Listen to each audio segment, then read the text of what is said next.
So this is the copy of Apurva Pandey. अभी तक UPSC की हिस्ट्री में she scored highest marks in her essay examination, 175 marks मिले थे. अब मैं आपको इनकी डिटेल्ड कॉपी बता रहा हूँ. आप इनके जो आइडियाज हैं, इनकी जो presentation, the way of writing, अगर आप इसी लाइन पे प्रैक्टिस करोगे तो आई एम वेरी श्योर आप भी काफी अच्छे स्कोर कर पाएंगे. ओके, इनकी एक कॉपी थी. She wrote two cheers for democracy, है ना. First, one because it admits variety, and two because it permits criticism. Topic क्या है? Very clear understanding is needed in the topic. Democracy के बारे में एक वैरायटी की बात हो रही है और दूसरा इट परमिट्स क्रिटिसिज्म. अब आप इनके बारे में देखोगे. First let's talk about intro, flow, relevance, argument and presentation. एक एक करके मैं इन पॉइंट्स को एक्सप्लेन करता हूं विद हर essay. Talking about intro. Intro हमेशा it should be very very interesting. ये बहुत ज्यादा इंटरेस्टिंग होनी चाहिए and relevant to the topic. Topic के साथ रिलेवेंट होना चाहिए, क्योंकि इंट्रो देख के ही एग्जामिनर आपके बारे में एक माइंडसेट बनाता है कि ये कैंडिडेट कैसा है. अब आप एक चीज देखो, इनने क्या मतलब टॉपिक है one because two cheers for democracy, क्योंकि ये वैरायटी को परमिट करता है and it allows criticism. No India is written. Okay, India के एग्जांपल्स आएगा बट पूरा ऐसे इंडिया के अराउंड नहीं होना चाहिए. बट यस, इनने इंडिया के एग्जांपल से स्टार्ट किया, हिस्टोरिकल स्टार्ट किया, कैप्चर मतलब एक तरीके से बहुत ही इंटरेस्टिंग इंट्रोडक्शन है इनका. Let's see. When India won independence in 1947, there was glimmering hopes and rising expectation in the eyes of millions. But there were also doubts, and not irrational ones, that question the future of democracy in India. अब देखो, power of expression, glimmering hopes, eyes of millions, है ना? But this is what we call power of expression. फिर the Western press especially refused to accept that India could emerge as a successful democracy, है ना?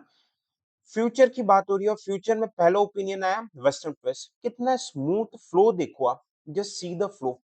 अब भाई examiner पढ़ेगा, will see what why this western press has given such type of criticism and given such type of doubts for India. Okay, what there for them India was a land full of snake charmers where poverty cohabited with illiteracy. How could the experiment of universal adult franchise be successful in the land? बात समझ में आ रही है आपको? ठीक है. उनके लिए तो हंग्री इलिटरेसी पब्लिक इंडिया में था. ओके, बट फ्लो देखो. What logic, what rationally could be expected from hungry illiterate public of India. एक क्यूरियोसिटी दी है. फिर फ्लो देखो. Touted as great Indian election. इसके कंटिन्यूशन में देखो सारे कोहेरेंस देखो. Western media critically analyzed the birth of democracy in India. Fortunately, India not only conducted elections successfully, अब देखो इंडिया के डेमोक्रेसी पे आ रहे हैं. ठीक है, और जो आज तक फ्लरिश कर रहा है.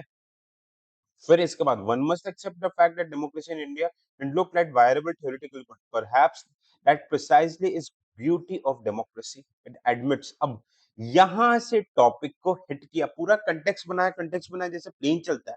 प्लेन चल के अब ये देखो टेक ओवर की तैयारी. It admits the variety and permits the criticism, evolves continuously to fit right into the ethos of the nation. Topic को रिफ्रेज किया. ये देखो topic, topic has been rephrased here. She hit the nail. Introduction 2 से 3 pages का जा सकता है ऐसे में. See the power of expression. ठीक है, इंट्रो बढ़िया इंटरेस्टिंग था. फ्लो बढ़िया है. रेलेवेंस, रेलेवेंस टॉपिक के साथ जोड़ दिया. पावर ऑफ एक्सप्रेशन, प्रेजेंटेशन वगैरह देखो. अब इनके आर्ग्यूमेंट्स देखना. ठीक है, अब उसको जस्टिफाई कर रही है ना. यहाँ पे इंडिया वाला एंगल था. अब डेमोक्रेसी हिस्टोरिकल कंटेक्स्ट देखो. How did democracy evolve? Ancient Greek thoughts, Aristotle. Okay, ये फिलोसॉफिकल एंगल लेके आ रही है. फिर वर्ल्ड हिस्ट्री के एग्जांपल्स दे रही है, अमेरिकन फ्रेंच रेवोल्यूशंस के. फिर अगेन की फिलोसोफर्स रोजियो, इनका ऑप्शनल पीएसआई था, उनके फ्रेजेस को यूज कर रही है ना. फिर देखो यूरोप में हिस्टोरिकल इवोल्यूशन कैसे हुआ, but imperialistic ambitions continue to enslave most of the world. देखो पावर ऑफ एक्सप्रेशंस देखो कितना बढ़िया. जैसे ये क्लियर कट दिख रहा है. ये कहां से आता है? द हिंदू न्यूज़पेपर के एडिटोरियल पढ़ लिया, वहां से उनके ये सेंटेंसेस ये सब आ रहे हैं. She is a avid reader of your newspaper. ठीक है, India emerge as a temple of democracy. अब क्वेश्चन को इनने 2 पार्ट में तोड़ा था, है ना. What were the 2 parts? It admits variety. It, okay, because it permits criticism, second part. अब फर्स्ट पार्ट को देखो, शी हिट द नील, ठीक है, first part of the topic. अब देखो पूरे इसमें सोसाइटल एंगल दे रही है, डाइवर्स कल्चर, रिलीजन वगैरह ये सब हो गया, ठीक है, डेमोक्रेटिक। इंडिया का पॉलिटिकल एंगल दिया भाई, एडमिट्स वैरायटी का आर्टिकल 14 15 कॉन्स्टिट्यूशन के आर्टिकल्स को लेके आ रही है ना। फ्लो आप हर जगह देखोगे, फ्लो आपको बहुत बेहतरीन मिल जाएगा। अब और आईआर के पाकिस्तान के एग्जांपल्स दे रही हैं, ठीक है, रोहिंग्यास के एग्जांपल्स दे रही है, हिटलर के नाजी स्टेट्स के एग्जांपल दे रही है, जहां पे डेमोक्रेसी फ्लरिश नहीं कर पा रहा क्योंकि वहां पे डाइवर्सिटी एक्सेप्ट नहीं होती। बात समझ में आ रही है? आईआर रिलेटेड एग्जांपल्स, ठीक है। अब देखो व्हाट्स कॉमन, मतलब इनका हर एक पैराग्राफ प्रीवियस इससे लिंक्ड है, उनका हर एक paragraph is linked to the previous paragraph. Are you understanding the flow? इस फ्लो को ही अपन को समझना है, ऑलराइट। डेमोक्रेसी और डाइवर्स ग्रुप्स देखो, अब हर जगह से एग्जांपल दे दी, सोसाइटी के एग्जांपल्स, एलजीबीटी क्यूटी राइट्स, इस अब देखो यहाँ से कंटिन्यूशन हो रहा है। फ्लो आप इसको पढ़ोगे आपको 1 मिनट भी नहीं लगेगा कि कुछ रैंडम कहीं पे आ रहा है, कहीं पे कुछ काटा पीटा नहीं। एग्जांपल्स, रिच एग्जांपल्स, ये आर्गुमेंट्स, आर्गुमेंट्स हमेशा याद रखना, आपका analysis is and it should be supported by examples, ठीक है, एग्जांपल्स।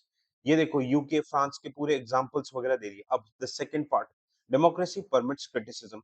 आप इसको पढ़ो, प्लीज रीड इट, ठीक है, आप इसको प्लीज पढ़ो, आपको गूगल में या फिर I share this into the Telegram channel, है ना। आप इसको पूरा पढ़ो, ठीक है, referendum, Brexit, contemporary examples, current relevance लेके आ रही हैं, ओके। और एक भी जगह देखो मॉडर्न हिस्ट्री के एग्जांपल्स भी लेके आ गए, सेडिशन एक्ट, वर्नाकुलर, हर जगह आपको लोकपाल, ये सब आपको एग्जांपल्स दिखेंगे। अब कंक्लूजन पे देखो, India power lies in 3D democracy, okay, 3D democracy. अब देखो इंडिया के एंगल आ रहे हैं बट वर्ल्ड के भी एंगल है। हाँ, आपका ऐसे 40 to 50% should be about India, but world के भी बहुत सारे एग्जांपल दिए, जैसे सीरियन स्टेट, ये सब देखो, है ना। Source of light that refuses to be extinguished. India underwent a dark era of emergency. Okay, practically suspended for 2 years, but yet democracy bounced back. देखो पॉजिटिव फ्यूचरिस्टिक डेमोक्रेसी के बारे में बता रहे हैं कि भाई लाखों पर आई थी, कंक्लूड कर रहे हैं, बट हाँ कैसे futuristic, it is the best option. Such is the power of people. Once realized, it cannot be stifled, no matter how powerful the oppressor is. The spark of revolt in Tunisia, Arab Spring से small instance ने कैसे पूरे अरब को हिला दिया था, एक world का एग्जांपल दिया। और एंड रोस्यू के इस पे दिया कि famously said, man is born free but everywhere he goes he is in chains.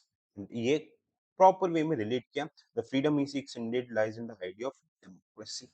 Again democracy is the best form of government, क्योंकि इंडिया फॉलो कर दिए, रोज्यू पे एंड कर दिया, okay. So what we saw, अब देखो ऐसे में आप इसको देखो, मतलब कुछ ऐसा नहीं है, सिर्फ पावर ऑफ एक्सप्रेशन अच्छा है। आई जस्ट शो, ये देखो इंट्रो इंटरेस्टिंग है, conclusion relevant, link to the intro, link to the body किसी फिलोसोफर से। फ्लो देखो एकदम मक्खन की तरह चल रहा है, हर जगह टॉपिक से रेलेवेंट है, एक एक पैरा भी ऐसा नहीं लगेगा आपको, लगेगा कि टॉपिक से दूर है। आर्गुमेंट्स आप देखो कितने, सीरिया, ब्रेक्सिट, हर जगह के एग्जांपल्स एंड प्रेजेंटेशन आप देख सकते हो, एक जगह काटा पीटा नहीं, है ना। तो दिस, आप इनके ऐसे को पढ़िए, read this in this line analysis के साथ, ओके, एंड इस लाइन पे प्रैक्टिस कीजिए। आई एम वेरी श्योर कि आप इनके ऐसे को देखिए, it would be very very beneficial for you, ठीक है। Thank you so much.